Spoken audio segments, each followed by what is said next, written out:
കണ്ണൂരിൽ മഴയുടെ ശക്തി ഇന്ന് കുറഞ്ഞിട്ടുണ്ട്. ബാവലി, കക്കുവ പുഴകളിലെ ജലനിരപ്പിലും കുറവുണ്ട്. രാത്രിയുണ്ടായ ശക്തമായ കാറ്റിൽ പലയിടങ്ങളിലും മരങ്ങളൊക്കെ പൊട്ടി വീണു.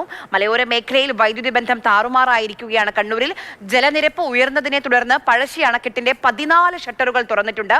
ഇന്നലെ രാത്രി ആറളം, കരിക്കോട്ടക്കരി മേഖലകളിൽ വീടുകളിൽ വെള്ളം കയറി 40ഓളം കുടുംബങ്ങളെ മാറ്റിപ്പാർപ്പിച്ചിരിക്കുകയാണ്. ആറളം വനമേഖലയിൽ ഉരുൾപൊട്ടിയതാകാം ഈ പുഴകളിൽ ഇത്രയും പെട്ടെന്ന് ജലനിരപ്പ് ഉയരാൻ കാരണമെന്നാണ് സംശയിക്കുന്നത്.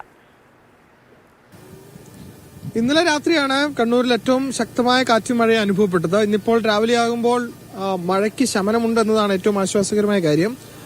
അതേസമയം പുഴയിൽ വലിയ കുത്തൊഴുക്ക് അനുഭവപ്പെടുന്നുണ്ട് പലപ്പോഴായി. മാത്രമല്ല ജലനിരപ്പ് ഇന്നലത്തെ അപേക്ഷിച്ച് ഇന്ന് കുറഞ്ഞിട്ടുണ്ട്. അതും ആശ്വാസകരമായ ഒന്ന് തന്നെയാണ്. കണ്ണൂർ ജില്ലയിൽ ഇന്നലെ രാത്രി ഏതാണ്ട് വൈകുന്നേരം 7 മണിയോടുകൂടി അതിശക്തമായ മഴ തുടങ്ങിയതാണ്. ആ മഴയിലാണ് ഈ പ്രത്യേകിച്ച് മലയോര മേഖലയിൽ ഇരിട്ടി, പേരാവൂർ, കൊട്ടിയൂർ തുടങ്ങിയ മേഖലകളിലെ പുഴകളിൽ ജലനിരപ്പ് വലിയ രീതിയിൽ ഉയർന്നത്.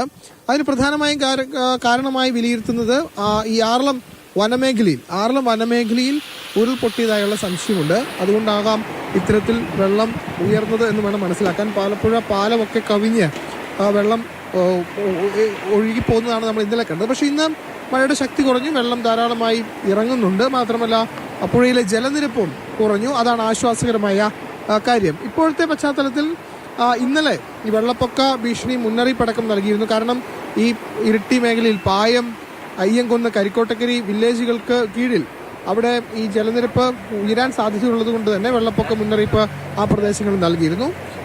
പിന്നീട് ശക്തമായ കാറ്റാണ് രാവിലെ മുതൽ അനുഭവപ്പെട്ടത്. അതിശക്തമായ കാറ്റ് പലപ്പോഴായി ഉണ്ടായി.